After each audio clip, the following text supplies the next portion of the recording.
You probably clicked on this video because you're in a hobby that you love, but you're probably embarrassed to tell anybody about it. And it could be a number of hobbies. Maybe it's playing Pokemon Go, maybe it's collecting Pokemon cards, maybe it's playing disc golf, crochet, or maybe you're an adult who loves coloring books. I'm creating this video to let you know whatever hobby that you're into, it's okay to love that. And for me, I have a confession to make. I've spent years going from a bunch of different hobbies, and every time I've gotten into a new hobby, I've always tried to make that hobby look really impressive to my friends and my family. Years ago, I really got into disc golf when I lived in North Carolina. And you see, in North Carolina, disc golf is like the mecca. Everybody plays it there. But still, for the people that didn't play it, whenever I would talk about it, I would always get shamed for it. And it would always turn to a joke of like, oh, you play Frisbee in the woods. And so a lot of those conversations naturally started to make me feel embarrassed for the hobby that I love to do. And then years later, I really got into painting, and I started to create these beautiful pour over paintings that I ended up turning into a small business, which was the first company that I ever owned. But even during that process, people would ask me what I did on the weekends, and I felt kind of embarrassed talking about it. And then fast forward years later, I've created an award-winning photography business. Here's one of the photos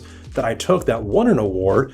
And even though I've won a ton of awards as a photographer, whenever people ask about it, I sometimes clam up and I get nervous talking about the hobby that I love. And then if we fast forward to today, here I am with a YouTube channel making videos, talking to a camera, and hoping that some people click with my messaging. But lately, that's where I've really had the shift, and that's where things have started to just come into perspective for me, and that's what drew me to make this video in hopes that it helps you. You see, it doesn't matter what the hobby is. Maybe you're collecting Legos, you're into building RC cars, bird watching, Dungeons and Dragons, geocaching, whatever it is, I started to ask myself, why do I need permission from somebody else to love the thing that I love? If nobody gets hurt and I'm enjoying it, and at the same time it's helping my mental health and it's something that I look forward to doing, why am I apologizing for it? And why am I so worried about what people are thinking about it? And so the older I'm getting, as you can see with all the gray hairs, I've really learned when it comes to anything with your hobbies,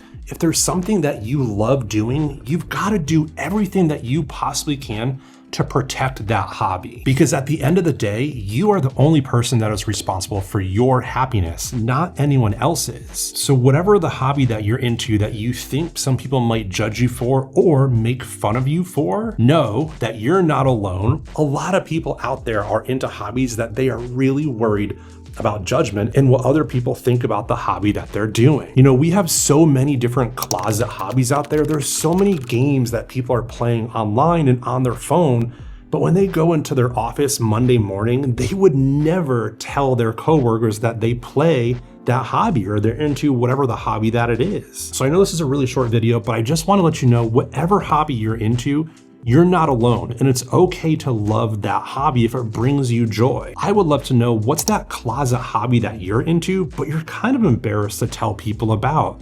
Let me know in the comments below, because I promise you, the comment section, my community, is a safe place. And I have a feeling by leaving a comment, you're gonna see other people that are just like you and into really similar hobbies. So hopefully this video helps. You're not alone. Thanks for stopping by the studio, and I'll catch you in the next one. See ya.